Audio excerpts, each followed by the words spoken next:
¿Qué tal, amigos de Vanguardia MX? Qué bueno que nos acompañan otra vez acá en este espacio en el cual, como ustedes saben, tratamos siempre de tener conversaciones con personas que nos ayuden a comprender mejor la realidad y a tener mejor información para tomar también mejores decisiones. Y el día de hoy me da mucho gusto recibir al que recientemente, hace apenas unos días, ha sido designado como presidente interino provisional. Ya nos va a decir él ahorita exactamente cuál es el título, pero está presidiendo ahora de manera temporal el Consejo General del Instituto Electoral de Coahuila, Óscar Daniel Rodríguez Lautzi. Muchas gracias por hacerte un espacio y venir acá a acompañarnos. Muchas gracias, Bienvenido. Carlos, por la invitación a este ¿Quién espacio. es Óscar Rodríguez?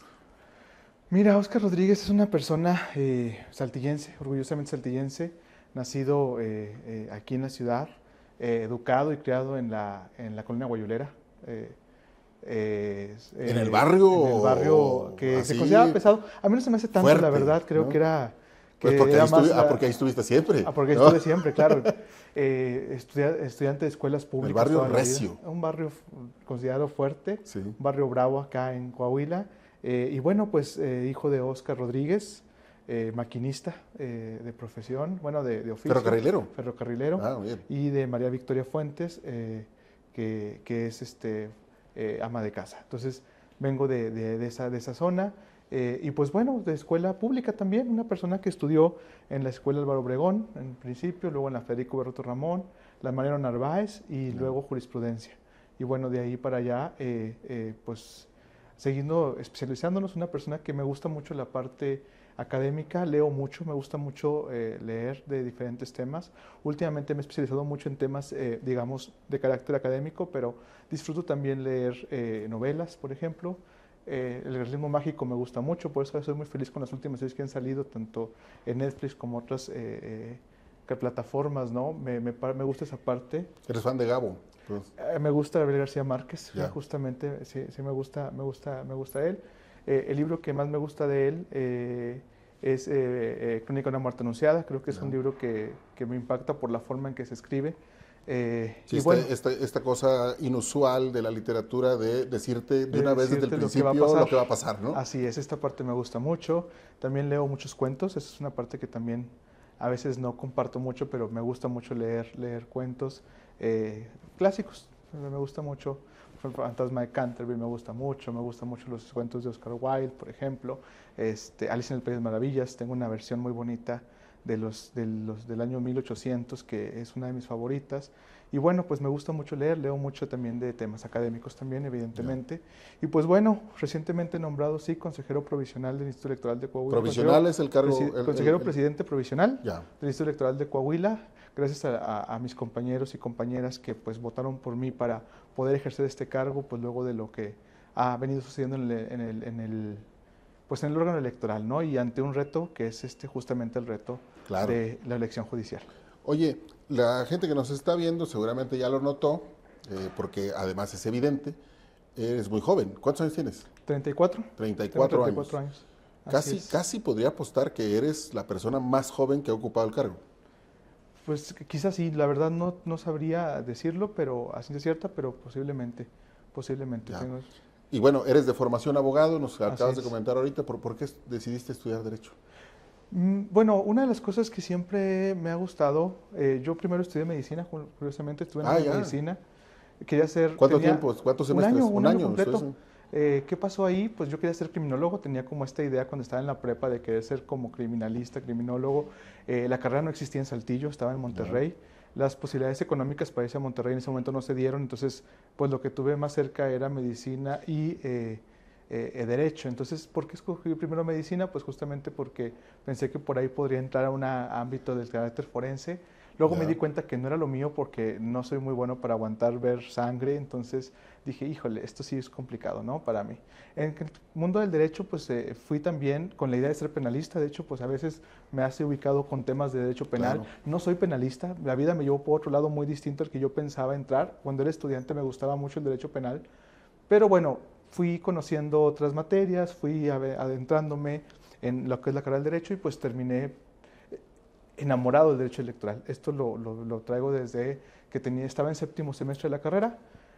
tuve la oportunidad de irme de intercambio a Ciudad de México, y entonces Ciudad de México... ¿A la UNAM? ¿A dónde? A la UNAM, justamente, y ahí conocí a uno de los maestros que me hizo interesarme mucho por el derecho electoral, que en realidad ya cuando ves la materia dices, era más ciencia política que derecho electoral, pero bueno, en ese momento esa materia... ¿Quién fue el maestro? John Mill Ackerman. Ya. Y en ese momento pues fue uno de los maestros que más admiré. Posteriormente tuve oportunidad de trabajar con otros grandes electoralistas y trabajar como asistente de investigación, digamos, Sergio Aguayo Quesada, por ejemplo, Manuel Canto Chac, de la Universidad Autónoma Metropolitana, y ellos han sido también otros referentes, pero en el mismo tema, digamos, ciencia política y derecho electoral. Ya, de hecho, ahorita que mencionas lo de que primero tu vocación parecía que fueras penalista, tú formas parte de un grupo de jóvenes estudiantes de la Facultad de Jurisprudencia que ganaron el primer concurso nacional de juicios penales, ¿verdad? Ajá, juicios orales penales. Así es, fue un equipo que se formó en la Facultad de Jurisprudencia ya hace más de 10 años, y fue el primer lugar y el primero en la facultad en ganar ese concurso a nivel nacional. Claro. Fue el primer concurso que se hizo, Fue el primer ¿no? concurso que se hizo y fuimos... Después de la reforma, así es, la reforma que tuvimos en materia penal en México en 2008, ¿no? Así es, sí. Fue la primera vez. Y entonces ahí, pues creo que los compañeros se han dedicado algunos a lo penal, otros han ido a otras materias como amparo, yo me quedé en lo electoral, pero ahí seguimos, ese grupo sigue. Y luego, por cierto, en ese camino, tú has seguido un proceso en el ámbito electoral, ¿no? Has sido consejero municipal y luego otras cosas. Cuéntanos de esa trayectoria. He estado en consejo municipal aquí en la elección de 2017, fui consejero municipal en Saltillo, ascendí a ser secretario de ese comité porque nuestra secretaria en ese momento estaba embarazada y luego tuvo alguna complicación en ese embarazo, entonces tuve que subir a ese cargo. Fue una elección complicada, era una elección muy competida, tú recordarás que era una elección donde estaban dos candidatos y que estuvo muy cerrada esa elección, y en Saltillo pues nos tocó contar las boletas, ¿no? Entonces, la primera vez que hubo recuentos, sí, claro, ¿no? Incluso. Así es, la primera vez que hubo recuentos. Posteriormente ya fue un poco más tranquilo, me tocó estar como consejero distrital en el distrito 7, entonces ahí tengo un poco de experiencia en este tiempo de elecciones. Y bueno, ahora que me hicieron consejero electoral en 2021, pues justamente pues había tenido ya una trayectoria en el ámbito electoral. Ya. Una última cosa, Oscar, respecto de tu personalidad y de la forma en la que tú te has plantado en esta escena de lo electoral, de la institucionalidad electoral mexicana. Tú has abiertamente planteado desde el día que llegaste al órgano electoral que eres parte de la comunidad LGBT, y eso ha sido una bandera relevante de lo que tú has hecho. Sí, justamente es una cosa y qué bueno que me lo planteas, porque siempre he sido muy institucional en ese tema respecto al trabajo, pero viendo esta parte, efectivamente soy una persona gay. A veces dicen no se te nota, pero pues sí soy, y soy bastante, me encanta. La homosexualidad la disfruto mucho. Tengo un novio al que amo con todo mi corazón. Vimos la foto un saludo y está, la claro, felicitación ahí cuando tomaste protesta. Sí. A quien amo mucho, y él ha sido muy importante en esta parte. Nunca he escondido mi sexualidad, eso es una cosa que sí debo decirlo. Lo digo justo por eso, porque tú has sido muy justo abierto en eso. En esta parte de lo que me toca como consejero, he impulsado acciones afirmativas, y no solo aquí, sino con otros compañeros en todo el país. Incluso el magistrado Ciel Baena fue una persona muy importante en ese desarrollo. Nos encontramos en esta parte de nuestra vida y seguimos, impulsamos esta lucha. Y bueno, esperemos, lo que queremos lograr o que buscamos es que, pues que un día los derechos de todas las personas sean igualmente respetados, incluso no nada más personas de diversidad sexual, sino de todos los grupos que históricamente han sido discriminados y vulnerados. Déjame hacerte otra pregunta en ese sentido, porque todos somos parciales desde nuestra posición, ¿no? Vivimos la vida con unos lentes específicos que en alguna medida están determinados por nuestra orientación sexual. Y entonces hemos discutido mucho en México y en el mundo que si las mujeres también tienen que tener un espacio porque tienen una mirada distinta. En el caso tuyo, una persona gay, ¿por qué es relevante eso o por qué podría ser relevante en el contexto de tus responsabilidades públicas? Porque finalmente, aunque yo no llegué al puesto por cuota, por acción afirmativa, la verdad es que yo no llego por la acción afirmativa, lo cierto es que es importante abrir camino para todas aquellas personas que han sido relegadas de la política. Y hay muchos grupos históricamente vulnerados que se les sigue limitando la entrada.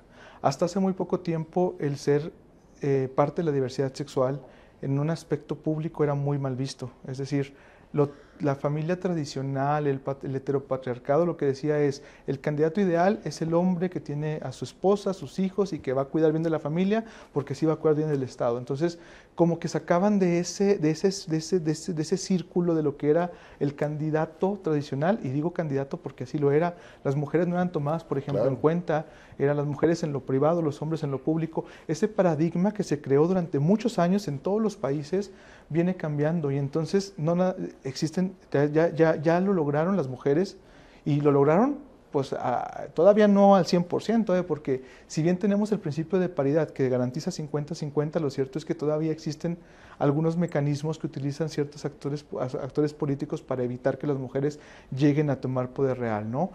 Así pasa también con otros grupos históricamente vulnerados, como son las personas de diversidad sexual. Entonces, por eso una parte importante de mi consejería ha sido visibilizar, primero, saber que estamos aquí y que podemos hacer un buen trabajo, a pesar, o no a pesar, porque sería muy feo eso, podemos hacer un buen trabajo con todo y que somos personas que no estamos dentro del estándar heteronormado que nos ha impuesto una Entonces sociedad. eso no es relevante. Así es, pero lo relevante es visibilizarlo. Claro, no es relevante en términos de que eso te haga mejor o peor Ajá. persona o mejor o peor funcionario. Ajá. Es relevante en la medida en que son discriminados Así es, y de que poco a poco se puede, lo voy a decir entre comillas, normalizar nuestra participación en el ámbito público. Ya. Eso es lo que se busca. Más allá de que, porque también está el criterio o el argumento meritocrático, ¿no? Claro. Pues sí, habemos también personas de diversidad sexual con muchos méritos para hacer el trabajo, pero a veces la sociedad es un poco recelosa a permitir esto. Entonces, y no nada más con nosotros, personas afrodescendientes, personas indígenas, personas de otros con discapacidad, etcétera. O sea, es totalmente. Vamos ahora al elefante que está en medio de la sala, Oscar. Tú estás asumiendo la presidencia provisional de un órgano que acaba de pasar por una crisis. Así es. Una crisis que implica que por primera vez en la historia de Coahuila se haya destituido a un consejero y nada menos que al consejero presidente del órgano. ¿Cómo está el órgano electoral en este momento? Voy a tomar una frase que primero, y te la agradezco porque una vez me la dijiste tú en algún momento. Lo primero que tenemos que dejar en claro es que no podemos fingir que no pasó nada. Pasaron cosas, hubo decisiones que se tomaron desde mi perspectiva de una forma unilateral, negativa, sin seguir las disposiciones legales correspondientes. Y bueno, en algún momento yo me planteé mucho esta situación porque pues tampoco es un secreto que quien denunció sí, fui yo. Tú fuiste, sí. Y yo lo hice porque creo que era importante lo que se estaba viniendo, creo que era importante pues poner un alto y decir, oye, esto está mal. No fue una cosa que surgiera de la nada. Se platicó muchas veces, se comentó muchas veces, pero al momento de que hubo mucha cerrazón por la otra parte, pues tuvo que llegar el momento en que se tuvieron que ejecutar acciones legales. El INE las calificó de fundadas justamente porque... Y graves. Y graves además. Entonces, y bueno, esas decisiones que se tomaron pues van a quedar ahora en el pasado, existieron, y yo pues tengo el compromiso, porque además tengo ese compromiso de que este instituto se apegue, o al menos la presidencia que me va a tocar a mí ejercer, se apegue estrictamente a la legalidad, se apegue estrictamente al consenso, se apegue estrictamente al diálogo, se apegue estrictamente a que podemos trabajar unidos en el Consejo y que se necesita que todos participemos, que se nos tome por igual en cuenta en las decisiones que se toman. Porque el problema es que a veces cuando uno llega a posiciones de poder, pierde el piso y cree que lo puede decidir todo. Y en los órganos colegiados eso es lo que no se puede permitir. Porque cuando uno pierde la colegialidad, entonces el funcionamiento deja de ser el más óptimo. Pero justo en esa línea de no fingir que nada pasó, digamos, el órgano electoral, lo que se percibe desde fuera, lo que los medios de comunicación hemos publicado también, no tanto porque sean hechos constatados, sino sobre todo a partir de inferencias y de filtraciones que ha habido, de trascendidos, nos habla de un órgano cuyo Consejo General estaba o está fracturado. Eso, digamos, es un problema en este momento. ¿Qué estás haciendo tú para tratar de restañarlo o para reencauzar la actividad del órgano? Mire, en este momento nos hemos sentado a platicar muchísimo. Yo creo que hemos tenido mesas de diálogo muy amplias desde que esto sucedió. Han sido días y días. Por ahí algún medio publicó que por qué estábamos en el silencio. Es que ese silencio fue un momento de meditación dentro del órgano. Estuvimos platicando, nos quedamos hasta muy tarde en algunos casos con algunos compañeros y compañeras platicando lo que estaba sucediendo. Fue abiertamente y a tema libre, sin límite de tiempo. Llegamos a acuerdos, llegamos a consensos, llegamos a diálogo y bueno, hicimos pactos de civilidad también y nos dimos la oportunidad de trabajar en unidad con ciertas medidas que pues es un pacto que tendremos que cumplir los consejeros y consejeras.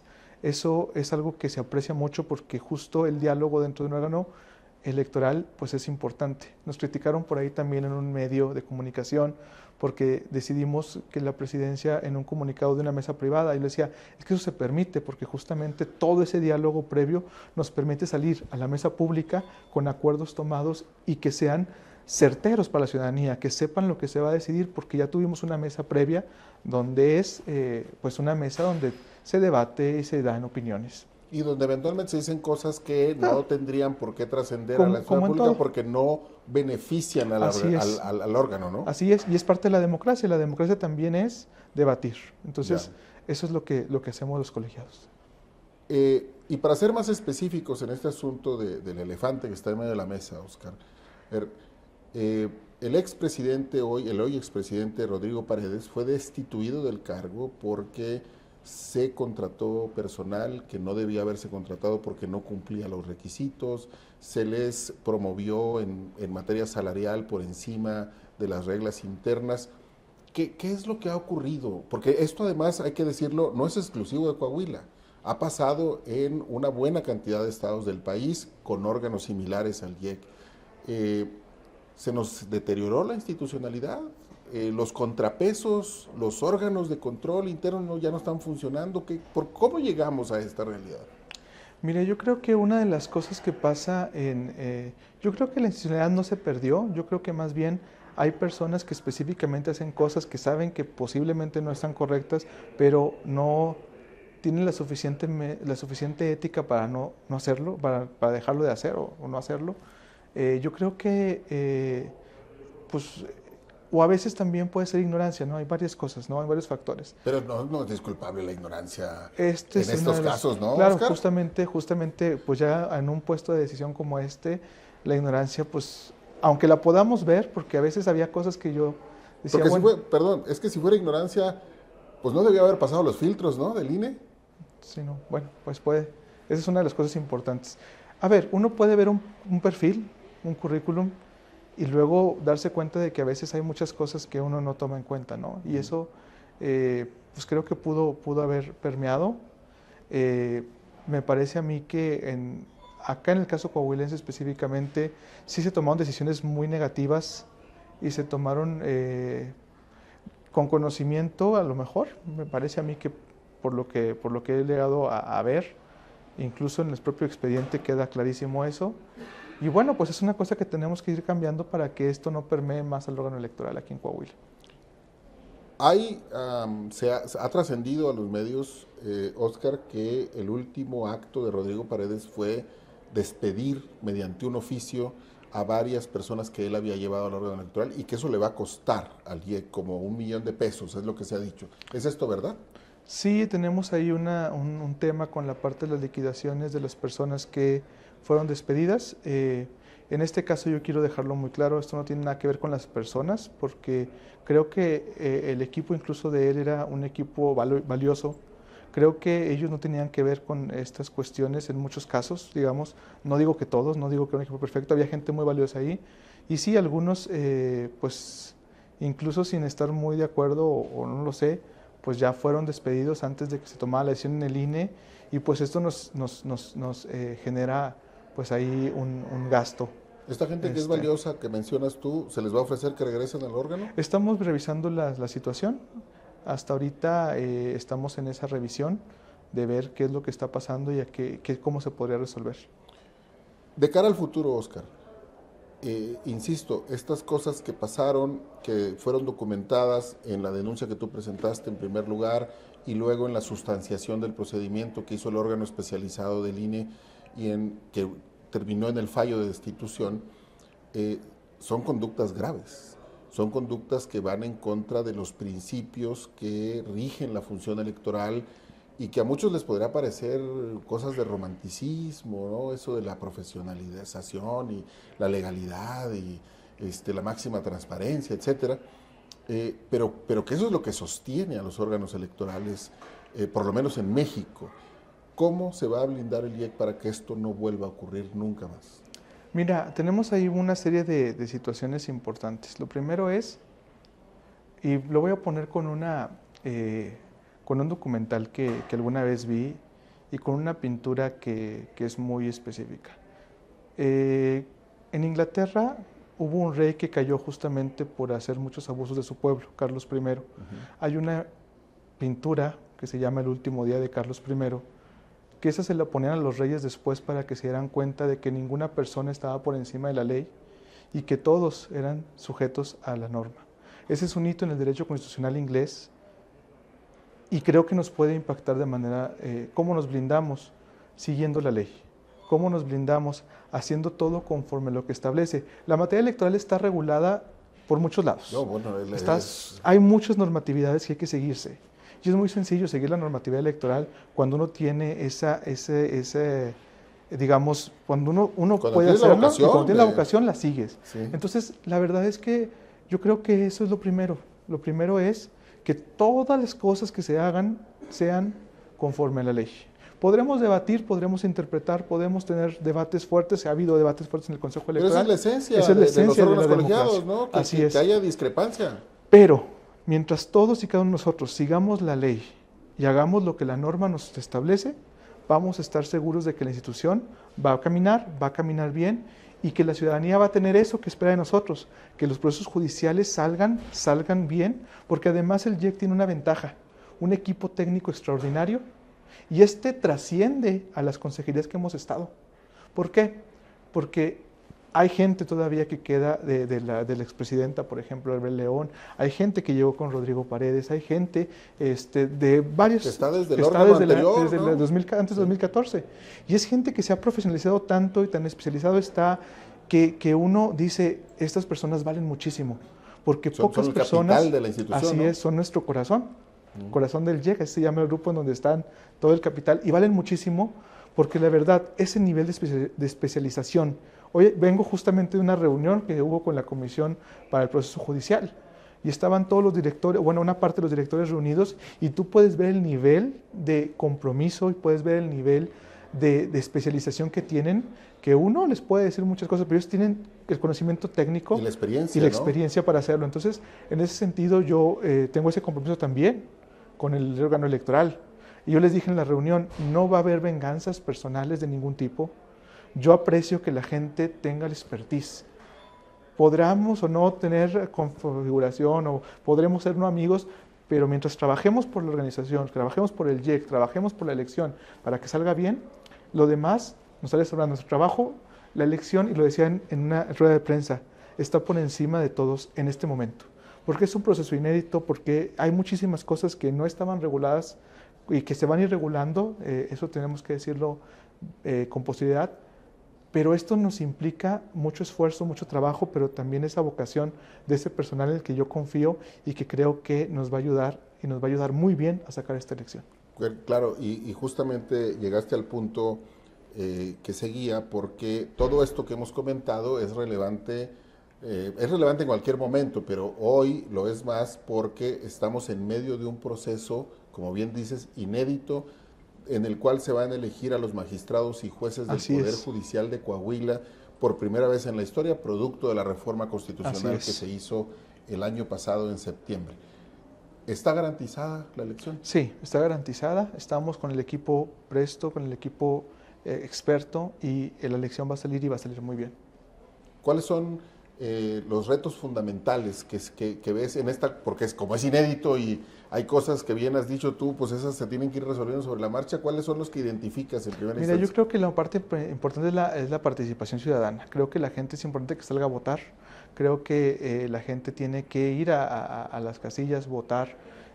Tiene que participar como observadores en esta elección. Desde la reforma federal no se prevén representantes para las personas que participan. Por eso la parte de los observadores electorales se vuelve muy relevante, porque a partir de aquí van a poder fiscalizar, van a poder ver, van a poder vigilar la elección. Esta es una parte que yo sí creo que debe destacarse en esta elección. Nuestros comités van a hacer los cómputos en este caso. También ahí van a poder observar que se cuenten los votos y se van a contar bien, porque, insisto, tenemos el personal capacitado para que esto se haga. Entonces, son esos retos. Mucha gente de entrada, hay gente que está en contra de la reforma como tal. Es válido en una democracia, se vale opinar diferente. Sin embargo, eso tenemos que tenerlo muy claro, que la certeza de la elección está, y vamos a hacer todo nuestro trabajo para que esta elección salga con los estándares más altos, como lo hemos hecho en todos estos años. Tocaste un punto muy relevante, Oscar, la participación ciudadana. Y yo sé que tú tienes una postura institucional y que no estás en el humor de la confrontación ni de personalizar, pero esa es una de las cosas en las que nos quedó a deber la administración anterior, en la promoción de los procesos electorales. Afortunadamente la ciudadanía, digamos, tiene un nivel de madurez muy alto y tuvimos niveles de participación más o menos aceptables, pero todo el mundo dice que esta elección puede ser una que ronde el 15%. Mira, en este tema yo confío en la ciudadanía coahuilense. Yo sé que la ciudadanía coahuilense está acostumbrada además a la democracia, está acostumbrada a salir a votar. Tenemos un estado, afortunadamente, y se diferencia de muchos del país, es un estado seguro, es un estado que tiene paz, es un estado donde no vemos lo que sucede en otros lugares, y creo que eso ayuda mucho para que la ciudadanía pueda salir y votar en libertad y en seguridad, y que tenga confianza en emitir su voto. Creo que esa parte nos va a ayudar mucho. Efectivamente, tenemos muchísimo trabajo de ir impulsando. Ya estoy trabajando, por ejemplo, desde la presidencia en una parte de la promoción del voto, porque ahí sí tenemos algunos temas, pero vamos a resolverlos y van a salir. Y bueno, pues estos espacios nos ayudan mucho para invitar a la ciudadanía a que se sume. Todavía tenemos tiempo para podernos inscribir para observación electoral, todavía tenemos tiempo para poder, pues vamos a tener esta etapa para ver quiénes son los candidatos, asistir por ejemplo, los debates, los foros que se vayan a hacer para este efecto. Es importante que la ciudadanía se vaya implicando. Y sí, en efecto, nosotros también, bueno, en mi caso personal, he mapeado que sí existe alguna población que por ahí dice, bueno, es que esta elección no debió ser así, y hay una crítica y eso desincentiva un poco, pero yo estoy confiado de que Coahuila va a saber responder como siempre lo ha hecho. Pero para ser absolutamente concretos, Oscar, ¿sí vamos a tener una campaña de promoción del voto? Sí, va a ser una campaña de promoción. Porque eso lo hemos echado de menos en los últimos dos procesos electorales. Va a salir una campaña de promoción. Va a haber una campaña de promoción. Así es. Y bueno, también decirte a propósito de lo que comentabas ahorita, pues que acá en Vanguardia están las puertas abiertas y nosotros colaboraremos en todo aquello que podamos como medio de comunicación, más allá de la opinión personal que podamos tener respecto de si esta reforma debió ser o no. Bueno, hay un proceso electoral, hay un derecho que los ciudadanos tienen que ejercer, ¿no? Entonces, pero este es un proceso sui generis en el cual hay una parte que no ocurre en los procesos constitucionales para la elección de los poderes ejecutivo y legislativo, que corre justamente en los tres poderes del Estado, que es la inscripción y la dictaminación de idoneidad, etcétera. Ustedes entran en escena el 12 de febrero. Así es, el 12 de febrero tenemos los registros y es cuando empezamos en esta parte de nuestra función dentro del proceso electoral. ¿Ya sabemos cómo va a ser la boleta? Están ya Porque hay quienes dicen que va a ser una sábanas inmensas, que no, que va a ser muy complicado. Ya hay algunos proyectos que se están trabajando. Obviamente todavía no podemos hablar públicamente de ellos porque, digamos, son cosas que se irán acordando en la comisión respectiva y en el Consejo General, pero ya tenemos esta parte también de cómo vendría. Muy bien. Digamos, ¿va a haber garantías suficientes de que la gente se va a poder enterar de a quién está eligiendo, quiénes son porque no pueden hacer campaña los que son candidatos?